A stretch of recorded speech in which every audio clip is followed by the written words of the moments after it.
Hello and welcome to the RetroMacCast with James and John, where in each episode we'll stroll down the Macintosh memory lane. We'll discuss older Macintosh computers, collecting all things related to the Mac and Apple computer, and current topics from the perspective that only a couple of old Mac fans can provide.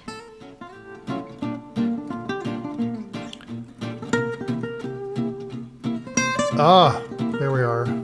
We are. It may just be you and me, but we're here. Yes. Well, we'll entertain each other. We started that way, so... Henry, all right. It's only fitting that we wind up that way. Every story has an arc, right?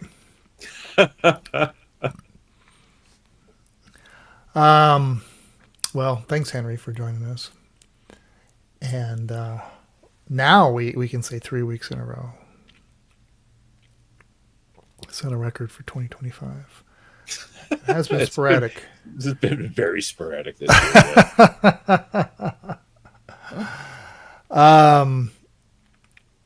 What's going on? Well, let's just start recording. Let's do that. Sounds good. And let's see. Let's find all my recording buttons, and let's go in 3. Oh, nope. Oh, hi Australia. And 3, 2, 1. Welcome to the RetroMacCast with James and John. This is episode 714 for July 21st, 2025. Good evening, John. Good evening, James. We're just celebrating that we hit 3 weeks in a row. I don't know that we've done that all year. A lot of things competing for our time. A lot of things, yeah. We just happened to find a slow period in our social schedules, I guess, because I'm around next week. Are you? I am around next week. Yeah. I can't guarantee the following couple of weeks, but after that, okay. But yeah. All right. Well, great. Well, hello everybody in the chat, or the couple of folks. Thanks for tuning in. This week, we've got little time capsule action. We had been going back 40 years, but John pulled a fast one, and we were only going 30 years back, which is great because that's a separate period that we wouldn't have hit unless we did the podcast another 10 years. And I don't know about you, but I'm not ready to sign up for a 10-year contract today. Yeah, exactly.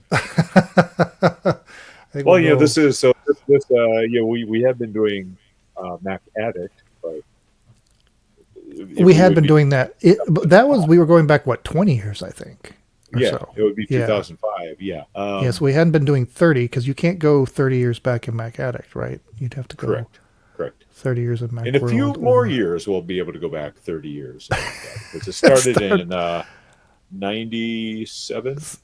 Yeah, 96, 97. Yeah, somewhere, so maybe next year we can start the Mac Addict. Episode or issue number 1. Yeah, which would be really cool because those are some entertaining issues. Those first fantastic. The whole series, however long it went.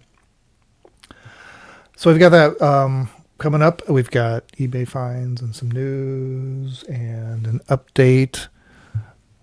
Not a most joyful update of my inventory status. Yeah. It hurts, but so I'll get into that later on. So we'll be right back with some eBay finds. Okay. I think once we start Mac Addict from the beginning, it'd be nice to do a deep dive on what the CDs contained. Because it was very important getting those CDs back in the day. Oh, yeah. We were nowhere near a users group or anything. Yeah, because we were still on modems. Yeah. In the late 90s. Like I was on modem until like 2003, 2004. Oh my maybe. Gosh. Yeah. I got a cable modem, and I want to say 97, 98. Something like that. Early adopter. Yeah. Well, I mean, it was available in my area, so of course you're going to jump on it. All right.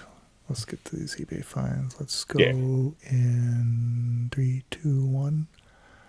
Time now for eBay finds. Last week there was the family portrait of the Macintosh lineup circa, what year did we say that it was? Early 90s. Included such hits like the SE30, the Macintosh Portable, SI, it's probably a CI, a 2, some version of a 2, an LC, and a Classic. That poster did not sell. It was relisted at $225, and then it was pulled because there was an error in the listing. Oh, huh. So who knows what's going on? Maybe it'll come back. And then the stained glass, the Apple II with the Modern Tectura font.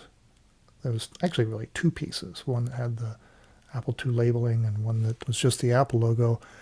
Still available for the buy it now, $589.99, or you can make an offer on that as well. Okay, and then the boxed copy of Mac X, not Mac OS 10, but Mac X for X Windows. That boxed copy is still available for the buy it now of $349.99, or you can make an offer on that. Okay, this week we're going to look at some advertising. The title says Apple Macintosh Advertising, Best Way to Evaluate a Computer circa 1990. The description says it's an 8-page advertisement. Features 7 of the various tests it was put through. So they did a road test, a screen test, performance test, multiple choice test, testing 1, 2, 3, and then there were the testimonials and the test of time. I'm trying to see. Do you think it's still the same hand model that was used for the test drive of Mac? I don't know. Yeah, whose hand is that? So the beginning of it, and it kind of folds out, right? So you've got the beginning. Can we zoom in here? What does it say? Yeah, so it says the best way to evaluate a personal computer is to put it to the test. And it's a top-down view in beautiful Apple photography. You know, you've got this computer on a stark white background, and you've got the extended keyboard 2 or keyboard 2, I believe. Keyboard 2. It looks like a Mac 2, right? Because it's super wide. Mm-hmm. Super wide, right? With color 13-inch RGB monitor. And there it is, pictured kind of flat. And then the back. And then there's each page. And they don't have all the pages. They have a sample here, so I can't exactly see everything. Well, we get one example. We get the road test of the full layout. And it really fans out, right? So it's like bigger than 4 standard sheets of paper, right? It's kind of large. Yeah. So the road test has a bunch of images and some text, some screenshots, and I don't know. I guess, what can we say about this? It just has some details about using the Mac and what it can do for you, kind of told in this series of tests. Quite a lot of information here. I've never seen this advertising fold out. Probably was, it didn't come out of a magazine, I don't think. It's kind of the wrong form factor for that. I don't see any staples or anything. It looks like it probably was just distributed at maybe trade shows or something. Dealers. Yeah. Really slick. They want a buy it now of $129, or you can make an offer. I think it's fair, given the rarity. I think it's and very the size. fair. Sure. $129. It ships from Loomis, California. I'm tempted. Could do a whole show just on this. I understand that. Absolutely. And then scan that puppy in. Right. Well, that's the one thing we haven't checked to see if somebody hasn't already archived this somewhere, although it might be kind of hard to locate. All right. What do we got next? Next, we have an Apple Power Macintosh 4400/200. It's got a 2 gig hard drive, 32 meg of RAM, a 12 times CD, and which model of the keyboard? Oh, the M3959, which was the kind of, well, this whole thing is kind of a low end Apple computer. This has got to be the ugliest back I've ever seen on a Macintosh at all, period, ever. And why? Turns out because this was Apple trying to compete with their own clones. This was very low end. It used the same logic board, I guess, that was designed for some of the clones. Is that what I'm understanding correctly? Is that And right? it used a kind of an ATX power supply. It was, It's a weird animal. I like it because it's weird, because it's the only one. Was like this also this. the one that was sold as the 7200? Or is that a No? Okay. No, the 7200 was. Yeah, did it have an alternative badging? I don't recall. Okay. Well, as you pointed out to me, the other weird thing about this one is it's the only one that's got the floppy on the left side and the CD-ROM on the right. Yeah, it shares a lot of PC similarities. Just, a clunky, boring case. I mean, look at the back and all the sharp edges and things. It just looks like it could have been any run-of-the-mill PC in those days. Of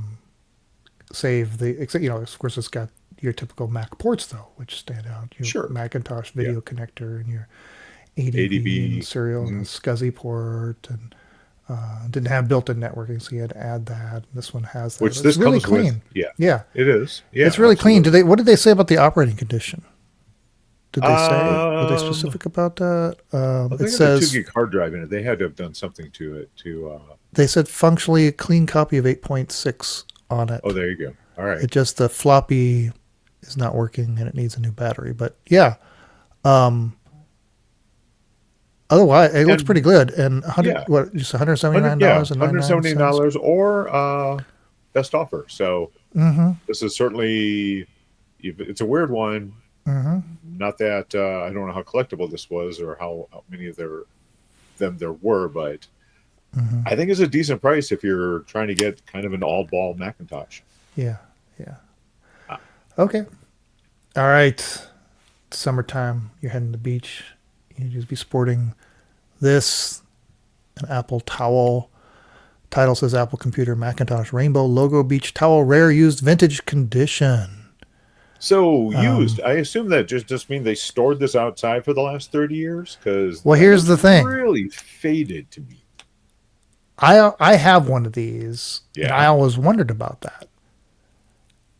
And then when I saw this one, I realized, well, unless these two were set side by side for the same length of time and the same amount of sun, this is the way they came. Yeah, really? It was a very soft, faded. It wasn't. Those were never. It was never. Yeah, there was never like brilliant or whatever. It's just the printing of it. So yeah, I believe this is in pretty good shape. So it was a promotional towel in the late 80s, measures 6 by 3 feet. It says that, well, let's read the description here. It says, these items were not sold to the public. They were gifted by the company to high-ranking executives back in the day. Well. High-ranking. Scully's butt may have been on this one on the beach. You just never know. One could hope. They say it's in used vintage condition. They say there is fading noted on the letters, but I'm telling you, I don't think they were that. I think this is the way they were. All right. It's possible that mine is exactly the same amount of fade from washing would have really been, probably would have gotten the fading. They said there's some tiny holes, but you could probably mend it. I don't know. I guess they got some pictures here where you can zoom in on it. It's got the 6-color Apple logo, and I can see the tiny little holes. It's pretty good shape. Make a great thing to hang on the wall. A couple little stains, which you might be able to take care of those too. 100% cotton. I would say it's a good quality towel and fairly decent shape. They want the starting bid at $124.99, or buy it now of $225. All right. Well, we'll see if somebody snaps that up next week. Snaps up the towel. So Mac the 7220. 7220. Yeah. Yeah, you said 7200. It's like that didn't sound right. Right. Yeah, 7220.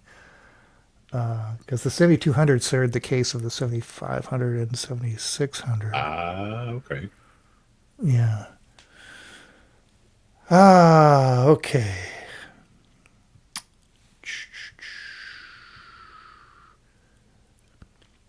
It's great that we have an online research staff that can look that up while I'm juggling windows here.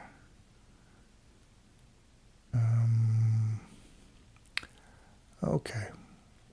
All right. Here we go. All right, let's go. Oh, wait. Where am I? I've got notes somewhere. There they are. 3, 2, 1. All right, we're turning back the clock 30 years to July 1995 in Macworld Magazine, the Macintosh Authority. The cover page, the cover story, the Mac's new face, leaner, meaner OS to derail Windows 95. What they're talking about there is something that never did derail Windows 95 because it never saw the light of day. Right, yeah. That is Copeland. They got a sneak peek at Copeland, which was a failed product. It did well. We'll get into it. We'll show some pictures. We'll talk more about what Copeland was supposed to be and what happened to it. But I wanted to, before we get over to that, just the feature story. Let's pop over to page 22, and in there is Adrian Mello's State of the Mac, Map to the Future, a field guide to the technologies transforming the Mac. And it's just a great little time capsule of the things that were up and coming in those days, which you mentioned the clones earlier. Milestone 1 clones. This is just the very beginning of clones coming out. In fact, there's an article a little later talking about power computing and the emergence of the clones. So it's got a lot of positive things to say about the clones as a very promising, hopeful move in Apple's story to expand the Mac OS user base and compete with Windows 95 at this point in time. Milestone 2 QuickTime VR and QuickDraw 3D. So here we go. VR first getting mentioned. Very early on the VR, right? Long before Apple Vision and everybody's attempt to make VR the next big thing. Milestone 3 PCI, switching from new bus to PCI. PCI being a PC standard for expansion cards for many years, and would help a little bit, right, for availability of third-party peripheral cards. Right, yeah. They would still often require some customization, so you couldn't just plug and play Windows cards and PC cards. That wouldn't happen. But it did make it a lot easier to port your hardware product over. OpenDock is mentioned there, and converged platform, which was I forgot about this converged platform, this idea between IBM, Apple, and Motorola, because they were the consortium working the PowerPC. They're working on this idea that you could buy a computer and install whatever OS you want, whether it be Mac OS, NetWare, OS2, Solaris, AIX, or Windows NT. Huh. That there would be this common platform that never really came to be either. All right, let's go to... before I move here, look at this. Check out this ad right here. Oh, yeah, the Quick Take. 30 years ago, Apple had the Quick Take 150, so this succeeded the 100, their digital camera, and the other cool thing, probably the 100 didn't have this, but the 150 had Windows compatibility, which is I don't remember that because it was a big deal. Remember when because it was still floppy based, right? Or was that one not floppy based? No, this isn't floppy based. It's a smart serial card. Okay. Or serial, but it had a memory card, I believe, on the 150. Okay, that makes more And sense because otherwise it would have to be using a PC formatted yeah, floppy to. Yeah, all right. yeah. No, Apple never had a floppy based camera. That was Sony. You're thinking of that. Got it. But the idea that even Apple this time was marketing peripheral. Now they're marketing it here in a Mac magazine. So, but the idea that that they've got Windows compatible peripherals is pretty interesting. So you've got that. Let's go to page kind of random here, like 36. The Mac Bulletin talks about some unveiling of some stuff, talking about things that have long since become extinct, like CD-ROMs selling their quad speed Apple CD 600E for $349. And then SideQuest introducing a zip competitor because zip drives were just becoming a big deal in 1995. Let's go to page 54. Did you ever have one of these? The Quick Cam? What? One of these? One of those, yes. One of these? Oh, Yeah. how did you just happen to have one right next to you? Well, no, I saw this ad and I pulled this out because I'm like, you got. I was curious. I've got so it connects via serial and ADB, and I have adapters for both, and I'm like, I'll be wondering if there would be a way to actually get this to connect to a new Mac using to Basilisk 2 or Sheep Shaver. That'd be a fun experiment. So yes. Mm-hmm. It says right there it works with all QuickTime compatible software on all QuickTime compatible Macs, so it's got to work with your. Well, just trying to Mac. get Basilisk 2 to see that that's connected. No, I mean it should work plug and play with your Mac Mini or whatever you're running. Yeah, and it's funny because you look at this and it screams webcam, right? But it really wasn't. No. I mean, they had video conferencing, but it wasn't. It was very clunky and wasn't universal, and you probably had to have a quick cam and the special software on the other end. It was very limited. But $100 even back then. I mean, it's a lot more than today's dollars, but that was quite a cool little thing. Of course, black and white, and low resolution, low frame rate. Oh, you know what I should be able to do, though, is hook this up to my SC30. Yeah. Just to see, gonna have to do that. All right. How did I get off a page? I lost it. I thought I had the right page number. Oh, here we go. Let's see. I think it's right. No? There it is. I wrote the wrong page number down. The zip drive. Oh, my goodness. Look at this. This is the first really announcement and review of the first zip drive for Mac. Oh, man. The 100 megabyte one that started it all. Fantastic. Pros. What a near thing, hard drive man. speed. Reliable performance. Well, to a point. They were so awesome. Limited SCSI ID options. Price $199.95. 100 megabyte cartridges. $19.95. That changed the game. Yeah. Back then.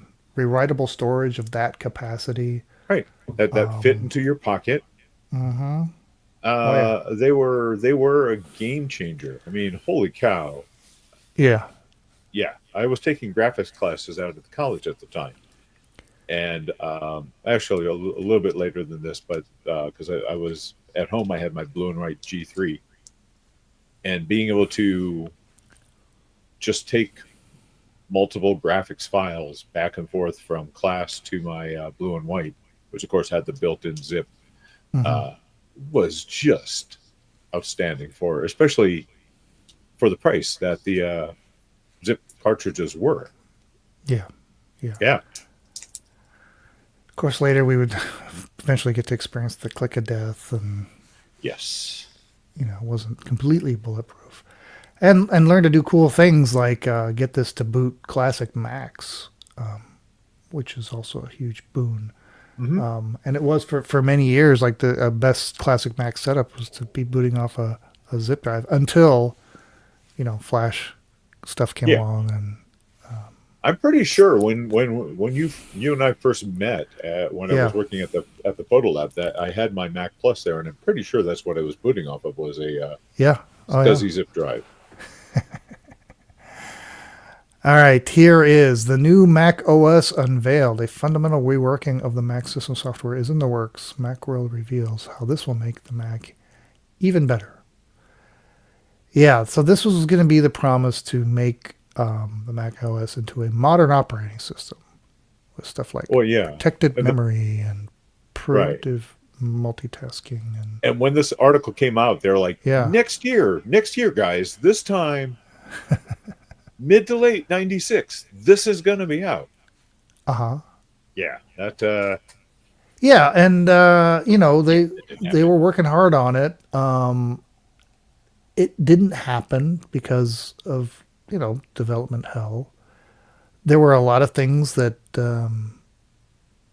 that did come out of this that we saw in OS 8. Things like the look and feel. It was the Platinum interface that would debut. Mm-hmm. Yeah. There's the Platinum interface, and we did get a multi-threaded Finder out of this, so you could actually set up copies for more than one thing at a time. OS 8 did bring some slick things, but it didn't. It wasn't the true modern operating system that Apple had wanted, and it would have been a few more years. This would run out of steam, and then they would go looking for something to save the day, and that was Steve Jobs and Next. But you can see here there's a comparison here. Apple will have to play catch up to OS 2 and Windows 95, considering OS 2 is still a competitor from IBM. A nice big breakdown, really cool sneak peek into it at the time. It makes you hopeful for the future of the Mac. And then here's the breakdown of the new interface. Right. Customization options in the menu. Alerts. Look at that. Look at these alerts. They're like notifications we have now. Oh, Isn't that cool? That never happened. We never got that with OS 8. Drawers. Look at that. We got that. Those. Yeah. Three-dimensional icons. Spring-loaded. We did get the 3D icons. Yeah, spring-loaded folders. We got that. Look at that. Here's the automation stuff, and really slick. I wonder if beta copies of Copeland ever got out into the wild. There's some available on Macintosh Garden. There you go. Mm-hmm. Might be something fun to play with one day. And look at this, the themes. Oh yes, which into 8. Yeah, and what did they call those? They didn't call them themes. There was a name for it. It's probably in this article, where you could change, and I'm sure this would have. No, I think that's right. Where you could change what the windows look like and the font system wide, which just you would mess around. It's kind of like in the early days of word processors, where you'd have every word a different font because you could, and then realize after a while this is just annoying. Now, of course, by this point, Kaleidoscope already existed, didn't it? And then that was this was an attempt to Sherlock it. Yes, I think possibly. So. Yeah. All right. Let's go to page 102. Going back to QuickTime VR, I was reminded of what it would take to make what you had to do, because again, we had digital cameras. We had that QuickTake 150 and other contemporaries of the day, and their resolutions were typically like 680 by 480 and whatever. You're not going to capture a lot. So in order to overcome the resolution limits, you'd have to do stuff like this. You'd have to stitch like a crap ton of photos together. And look at this example. You can see all the different exposures. And of course you have the problems with curvature and all that. But I can remember like buying and using programs designed to help you stitch photos like this together. Yep. Oh my gosh. Absolutely. And create panoramas and yeah. Oh, I don't miss those days. Now you can buy fairly inexpensive cameras that will just shoot the whole world simultaneously. Just use your. Oh yeah, that's right. Yeah. Right. Yeah. Yeah. So, boy, that brought back fond memories of wasting time doing that. And we got one more thing on the show, which is kind of related to that, those user interface tweaks, page 154. Look at this cool deal.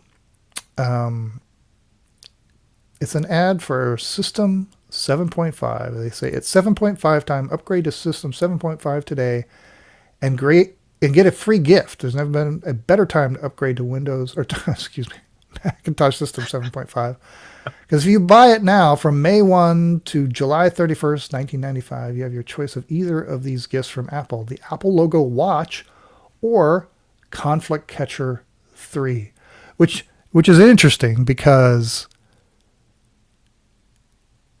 it's amazing that here's the company that sells the operating system, and they are willing to give you a copy of Conflict Catcher, which is designed specifically to untangle the extensions and the control panel, all the conflicts that System 7 invites, and systems before that, right? It's pretty much acknowledging, it's such a mess in there. we're gonna give you this. But the better deal though is to get that watch, right? Heck yeah. The watch, you have that clock. Yes. Is it in that room?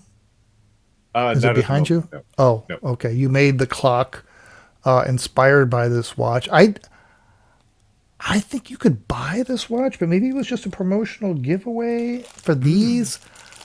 Such a cool watch because it has those elements of those GUI theme packages.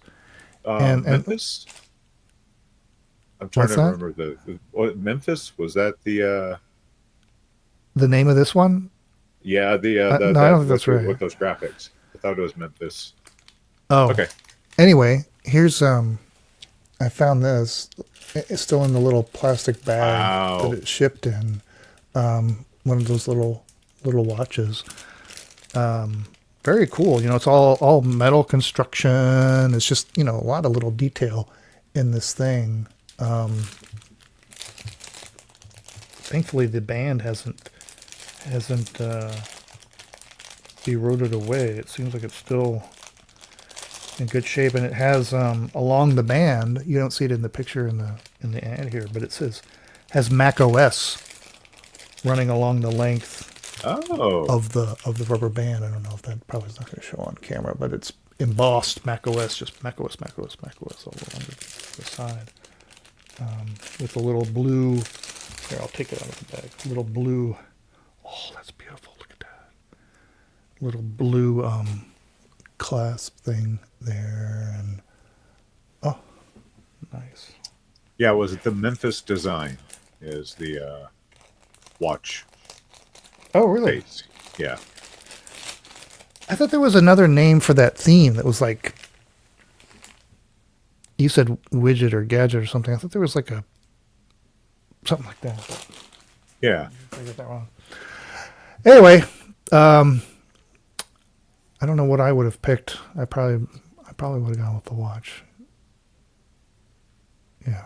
I feel bad for anyone who went with Conflict Catcher.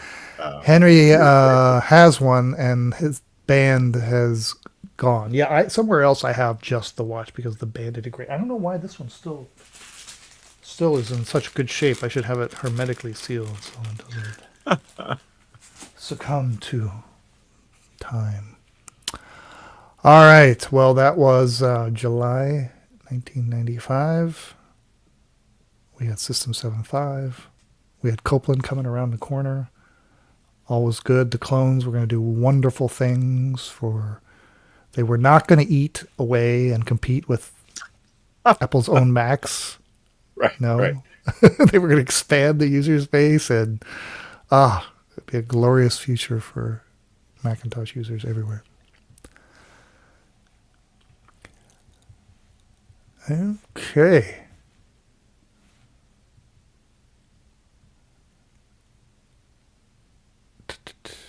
going to share. I got to switch screens.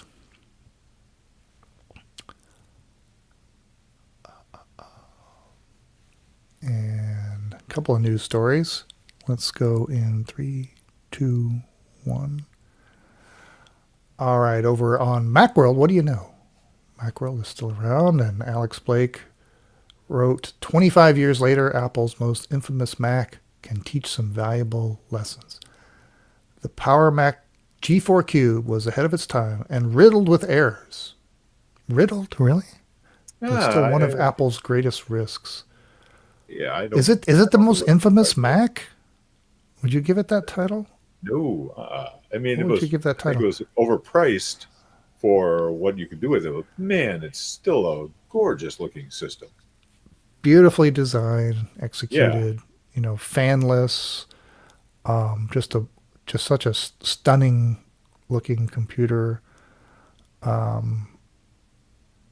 had a few issues, and it was, yeah, you're right, it was expensive, but was it? I'm not sure it was riddled with errors. I don't know about that. I'm trying to think what would be the most infamous Mac. There were many that preceded it. 6200 I had, which was my first Mac, was pretty bad. I think he probably thinks it's infamous because it was such a high profile sort of announcement. It was so groundbreaking. It was a bold move for sure, and just didn't really get the numbers. But again, I'm not sure they really expected much out of this because it was so niche, right? So stylized. But anyways, nonetheless, it's a good read there. And the other thing cool about the Cube is it does share sort of a passing resemblance to like a G4. I mean, not G4, the current minis. Oh yeah. Just that kind of squarish design. All right. And then over at Hackaday, they posted before Macintosh a story of the Apple Lisa. Yeah. Nice. Our friend David Grealish that made that documentary, the one that both John and I got to participate in. They posted a little story about it, which is great, so that people, if they hadn't already seen it, can go find it. I'm not sure where it is lurking today. I'm sure it says in here. Is it I guess is it on YouTube? Or is that just the trailer? Oh, let's see. I know for a while it was you could pay to buy it or rent it or whatever. And maybe it's ad supported now. I don't know. Yeah, it looks like it. Yeah, it is on Apple Lisa documentary film free before Macintosh over on YouTube. Oh, well, there you go. Yeah. Wow. I guess they put the link right here into. Yeah. Okay. Well, and you can see you and me in our rooms. Although I can't remember. Do we get a good? I guess we get a little glimpse of your Mac. A little bit. Yeah, a little bit. And my previous your old room. Mm-hmm. Yep. Yeah. Which, gosh, that's now over 5 years from now. I can't remember when he shot that footage, but it took a while to get everything produced and eventually release it. Mm-hmm. Yeah. All right. Well, that is it for the news. Okay, we cranked right through that. All right. Let's see. We'll talk about. Well, we'll do it in the outro. What we're going to talk about next week, and then what's going on here with my computer inventory. Let me open a couple of pictures.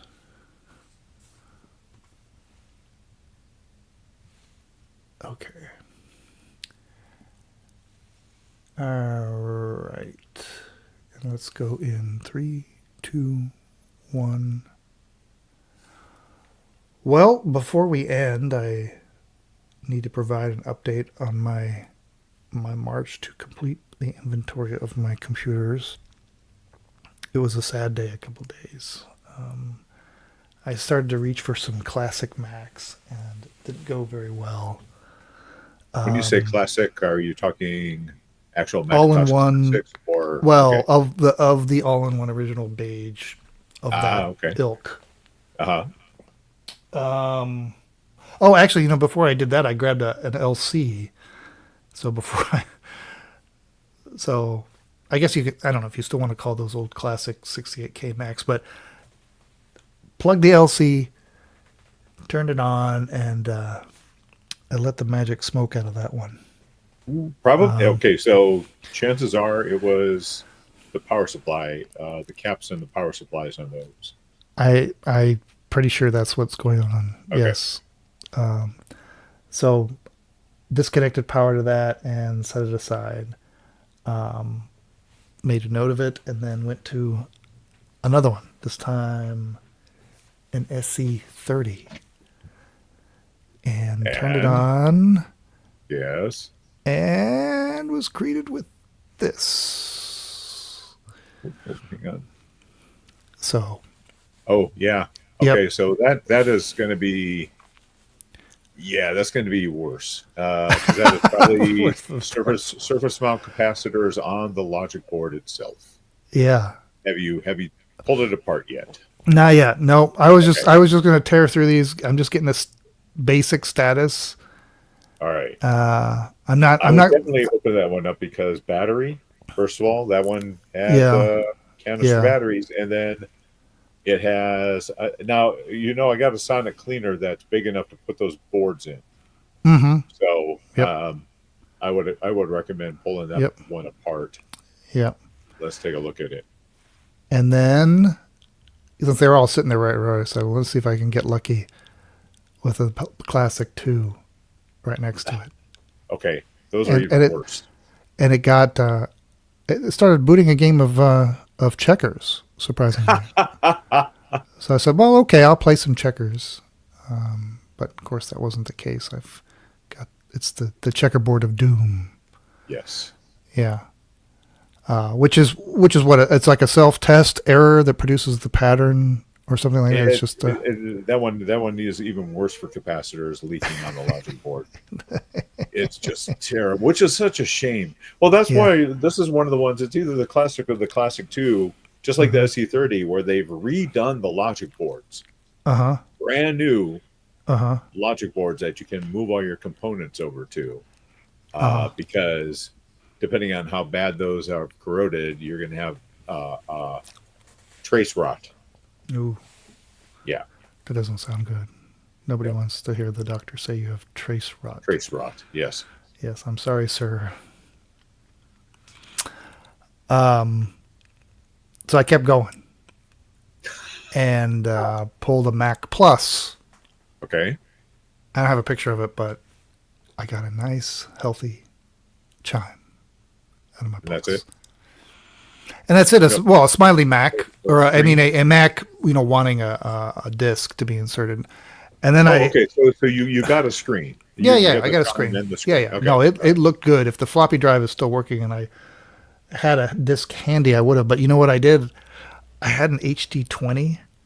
Yeah. And I plugged that into it. Turned it off.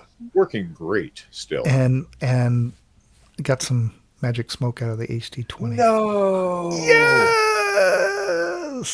You have a floppy emu. I do, but for some reason it wouldn't boot it. It was giving me a timing error or something weird on the floppy emu. I just wanted it something, and so I grabbed another HD20 and plugged it in. Yes. No smoke, but it wouldn't boot it for some reason. It came up and it sounded like it was running, but it just wouldn't boot it for whatever reason. And I don't know if maybe it didn't have a boot volume on it. I don't know what's going on. Yeah. I mean, if it was originally formatted for like a 512K Mac. Wait, are you talking the HD20 that plugs into the floppy port or SCSI? Yes. Okay. The floppy port HD20. Yep. So anyway, we got a bad LC, bad SC30, bad Classic 2, a seemingly good Plus, which is older than all of them. Yeah. The Plus didn't have any surface mount capacitors, so like a tank. The only problem you'll find with the Plus is cold solder joints around the flyback transformer are the most common, and the connector pin. So it's really easy if you've got one that boots with sound but no video. You can usually be fixed in about 15 minutes. Yeah. Well, once I get all through all this, then I'll reach a new phase, which is the repair. Well, this kind of blew your working to non-working ratio, though. It did, yeah. So I've been doing pretty well. So the numbers now, we got 11 good and 5 bad. And of those 5, 3 of them were like from today. Catastrophic, or 4. Yeah, 4 of the 5. Wait, that doesn't. No, that's not right. Those numbers aren't right. I got to update the formulas on my spreadsheet. Oh, that's yeah. Let me get you the real numbers. It's I was at those numbers, and now I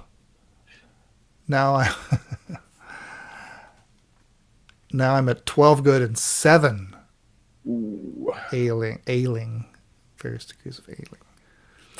All right, well, we'll keep cranking. See what other new things we learn.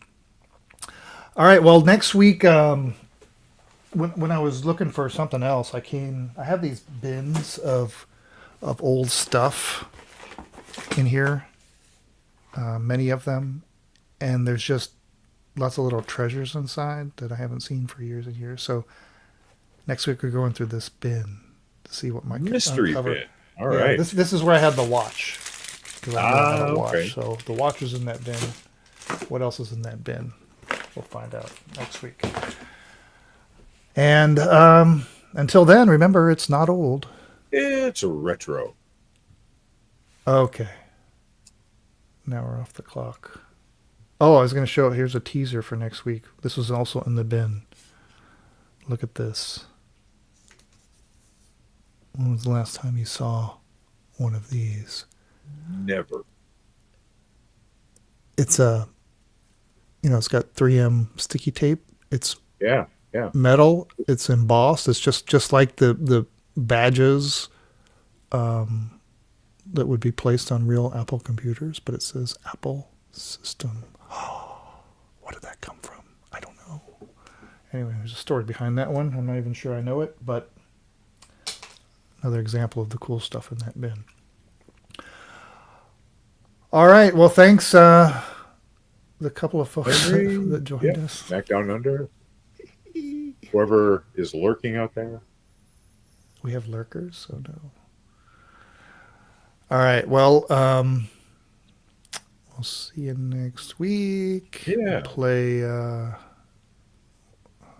lost my jaunty tune. I've lost it. I think I closed it by accident. Oh, here it is. All right. Here's our jaunty tune. All right. Bye, Taylor.